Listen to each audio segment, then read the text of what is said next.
આજકાલની અંદર ઇન્ટરનેટનો વ્યાપ ખૂબ જ વધતા અને ફેસિલિટી વધતા લોકો સોશિયલ મીડિયાનો ભરપૂર ઉપયોગ કરી રહ્યા છે.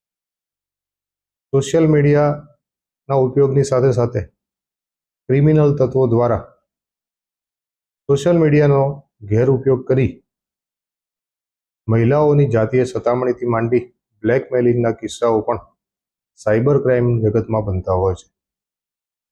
જેના અનુસંધાને ગુજરાત પોલીસ દ્વારા સતત સંવેદનશીલતા દાખવીને આવા ગુનાઓ વિરુદ્ધ કાર્યવાહી કરવા માટે માનનીય રાજકોટ રેન્જ શ્રી અશોકકુમાર યાદવ સાહેબ તેમજ એસપી શ્રી નિતેશ પાંડે સાહેબ દ્વારા સૂચના તેમજ માર્ગદર્શન કરી આવવામાં આવતું હોય છે. અને આના ગુનાઓ શોધી ગુનેગારોનો શોધી અને કાર્યવાહી કરવા માટે સતત સૂચના થતી હોય છે. થોડાક સમય પહેલાં જિલ્લાની અંદર એક ખ્યાતનામ કલાકારની ફરિયાદ નોંધવામાં આવી હતી, જેની અંદર એ કલાકારના નામે મોર્ફ કરેલા કે નકલી વિડીયો બનાવી ઇન્સ્ટાગ્રામ અને ફેસબુક જેવા સોશિયલ મીડિયા ઉપર પેજ બનાવી અને આ વિડીયો આ કલાકારનો છે એ રીતના ખોટા એકાઉન્ટ દ્વારા મેસેજ મૂકી અને ફોલોવર્સ વધારવા અથવા જાતિ સતામણી કરવા માટે થઈને ગુનો નોંધવામાં આવેલો, જેની તપાસ cyber crime police station Devbhumi Dwarka જિલ્લા દ્વારા કરવામાં આવી રહી હતી. બનાવની ગંભીરતાને ધ્યાને લઈ અને સ્ત્રીઓ લગત ગુનાઓની અંદર ગંભીરતા દાખવતા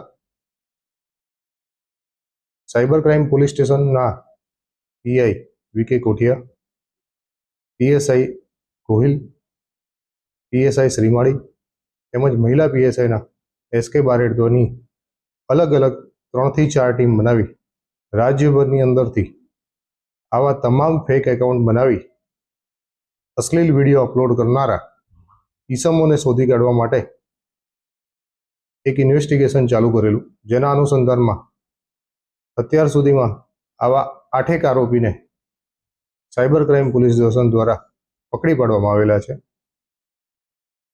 એ તમામના મોબાઈલ, એમના દ્વારા ઉપયોગ કરવામાં આવેલા રાઉટર્સ, વાઈફાઈ એ પણ સીઝ કરવામાં આવેલું છે. તેઓની વિરુદ્ધ બીએનએસની કલમ 78, 79, 356(3) તેમજ આઈટી એક્ટની કલમ 66(c), D, 67(a) અને 67 મુજબની કાર્યવાહી કરી અને આગળની તપાસ કરવામાં આવશે. મારી તમામ જાહેર જનતાને અપીલ છે